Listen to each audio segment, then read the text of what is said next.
The producer is like the director in filmmaking.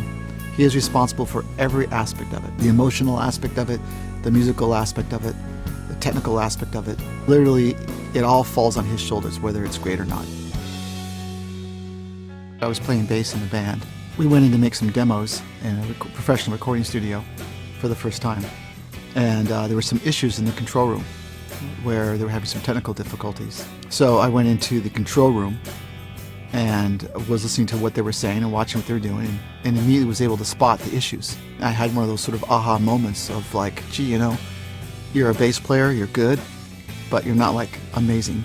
You've stepped into a situation with professionals and sorted it out immediately.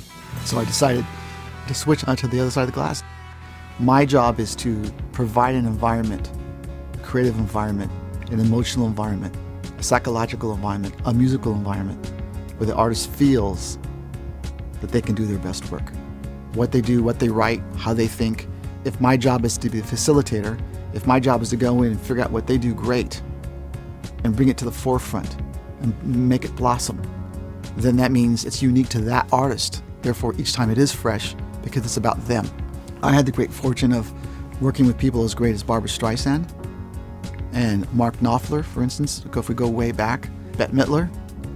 And then I got to work on the next wave, you know, which is the Holes, the Gwen Stefani's, Weezer, Green Day, No Doubt, Rolling Stones, U2.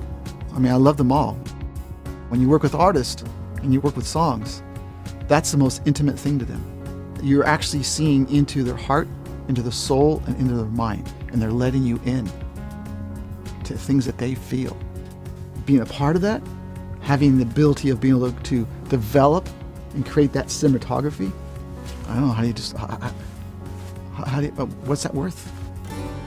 When Sheryl Crow came in and I was working on a song called Safe and Sound with her, they had worked on it quite a bit. And in fact, they had worked on it with some other people besides myself. We played it for Sheryl.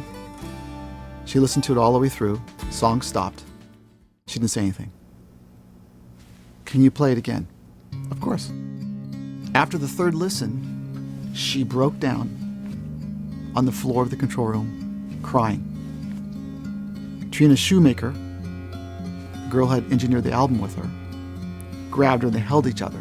And they looked at me and they said, that's the first time that the emotion and the feeling that I felt and thought when I wrote that song came out those speakers. That's exactly, I knew it was there. I knew it could feel like that. I knew it was there.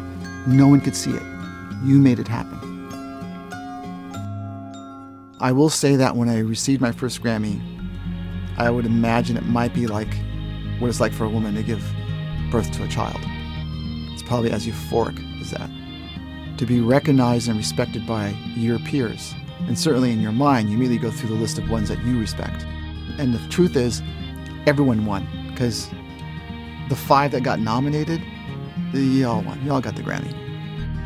I have a problem with saying how it used to be. The one thing that we know is that's constant is change.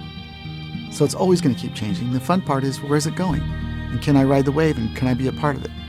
And how can I make it better? It's exciting. Being a part of all those records and knowing how they've affected and changed people's lives, I'm lucky to be a part of it.